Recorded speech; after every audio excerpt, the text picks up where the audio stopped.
Hi, welcome to Conversion Conversations. This is Cameron, and today I'm taking a look at Transformers Generation Studio Series Constructicon Bonecrusher. We have a deluxe class Constructicon from the Transformers the movie, and I'll say this one I feel maybe a little bit better on than Scrapper, particularly because it is at the deluxe class price point.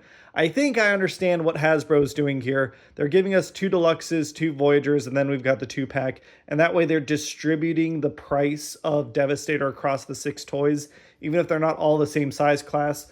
We do have what is, kind of an okay, I'd say a cute looking Earth Mover here. We've got a front shovel piece. My biggest complaint is going to be that we don't have any sort of casters here, so you're not really getting any rolling action, which is unfortunate.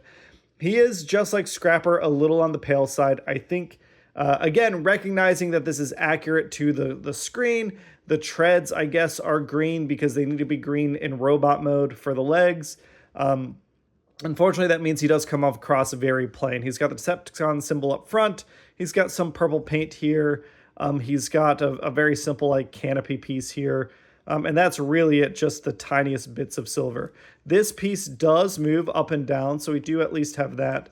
But that's all you get. This is really just a brick. Now, comparing him to Scrapper, we can see here how he's not significantly smaller than Scrapper. This is, a deluxe size, deluxe Decepticon. It's just that the Decepticon Voyagers are, smaller and more deluxe size. So the whole thing, like price-wise, is able to work out. But here is how they look together, and I think they look pretty good together as a set. The transformation that we have here for Bonecrusher is pretty simple. He's got a little gun that can stick up top, and I think that, yeah, that's too small a hole there, that little pinhole. That's really the only spot we have for it. We can stick it down here, but it's going to get in the way of his tractor mode. So it really is just the 2 5mm pegs up top. And he does have those hexagonal pegs, which does make me worry about if we're going to have any similar issue that we had with Transformers, like the Earthrise Inferno set. But, that can come off no problem. And then we can undo our little legs here and bring this shovel piece up and out of the way. That lets us come in and split this front end, which we just want to get it open so that this tab comes out so we can come in and lift and split these arms. He does kind of a lot of simultaneous unfolding. Then we can take these legs, bring them down. We can bring this whole section forward. It is on a big swivel, so this whole section kind of rocks forward like so. And that lets us bring this piece back, bring this piece out, and then collapse everything in on itself like so. We can bring this back section down. Then we can come in and open up our feetsies on both sides. Give those knees just a little bend. We can see our chest here. We want to bring it all the way up. There's a tab that will connect here and then bring this section of the chest up, which will allow us room to bring down our arms on both sides like so.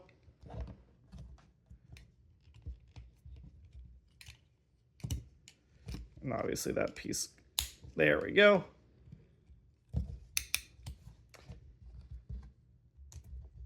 Give him his, there we go. And yeah, this doesn't really have anywhere, like it is very prone to coming undone. You got to make sure you really press this in and then bring that section up. And here is Bonecrusher in his robot mode. Before we take a closer look at him, let's go announce the winner of Transformers Generations Studio Series Autobot Jazz. All right, it's time to announce the winner of Transformers Generation Studio Series, the Transformers the Movie Autobot Jazz. We just had 9 entries today. It makes sense to me. Jazz, like, this is a re-release of a previous figure, so a lot of people probably already had him. Let's see. Our winner is ran between 1 and 9. Number 8. Number 8 is Leehen. Is that right? Leehen 5474. Yeah, excited for Grimlock. I think everyone's excited for Grimlock. I've got all 4 of the G1 Dinobots back here except for Grimlock. And we'll be doing a big extra life prize for him when he comes out. Congratulations, Leehen. Reach out to us. You can email us at arbitraryhero.games@gmail.com. You can hit us up, Arbitrary Hero, on the Discord. You can reach out to us on retro.pizza on Mastodon or Blue Sky, and we'll get Jazz boxed up and sent to you as soon as possible. Congrats again, and we'll return to the review. All right, congratulations again to the winner of Studio Series Jazz. Coming back to Bonecrusher here, I think I'm just not a fan of his proportions.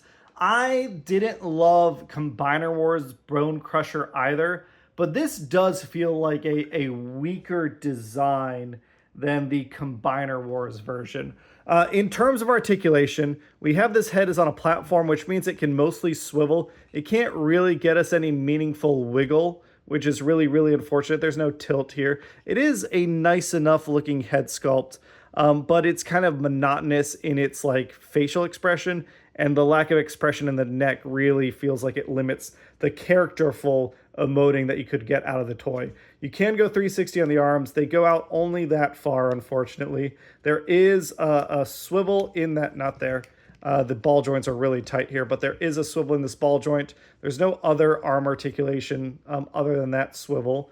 He can do the full Van Damme, but because of transformation, he absolutely does not have any sort of sideways motion or swivel here without making his chest come undone, unfortunately. He can kick up, I mean, not very high, like 90 degrees. He can kick back a little higher than that because he can get around things. I guess if you really want to get around things, you can go out that far. He does have thigh swivel. He does have a 90-degree boot knee rotation, and he does have ankle tilt, and he can move his toe and heel independently. But I think the big thing for me is just the proportions. It feels like his arms aren't quite long enough. His torso is just one big block of robot chunk, which I wouldn't mind most of the time. But on him, it just makes him look a little pinheaded, like his head is a little small for his body. I wish his chest was wider. Again, this goes back to comparing to, like if we move him over here, comparing him to the Combiner Wars proportions. That's the other thing. He's like surprisingly back heavy for not really having much of a backpack. The problem is that his hips are so far forward. They interfere with like how far back he can get when he's got this chunk of Devastator elbow on him. And I really don't like how loose this piece is. The fact that it is so easy to come undone is really, really frustrating. And in fact, I'm going to do a quick double check to make sure I'm not missing something in the instructions, because that is really annoying. Oh yeah, I forgot. The instructions, this is what modern instructions are these days. They only show you how to get into vehicle mode. So I don't really know if I'm messing something up there, other than the fact that if I'm looking at where like that chest piece should be, it seems fine in terms of it's not like messing with anything. Yeah, it's just back here sitting behind this block. So yeah, this guy is physically, I think, a little more annoying than Scrapper, even if he is a little cheaper. Recognizing, of course, that people don't want Bonecrusher, they want Devastator. People don't really want Scrapper, they want Devastator. The two of them look pretty good together, and I'm, looking forward to seeing how Devastator measures up. But I don't know that, I'm going to be keeping this team. So I might end up be doing 2 giveaways, because I'm buying 2 Devastators. That's right. My plan here is I'm going to get the set of Constructicons twice, because I want to do 1 giveaway for the channel and then 1 giveaway or 1 raffle prize for Extra Life. So I'm planning on doing a box set for Extra Life, and then I'll figure out what I'm going to do with these guys. There is rumored to be a G2 listing that has been found for next year, so maybe the G2 version will be my Devastator. But for right now, I don't think that these guys are really measuring up to my current TFC Hercules, which I still love and adore. But that is a look at Transformers Generation Studio Series Constructicon Bonecrusher. I'll catch you on the next one. Bye!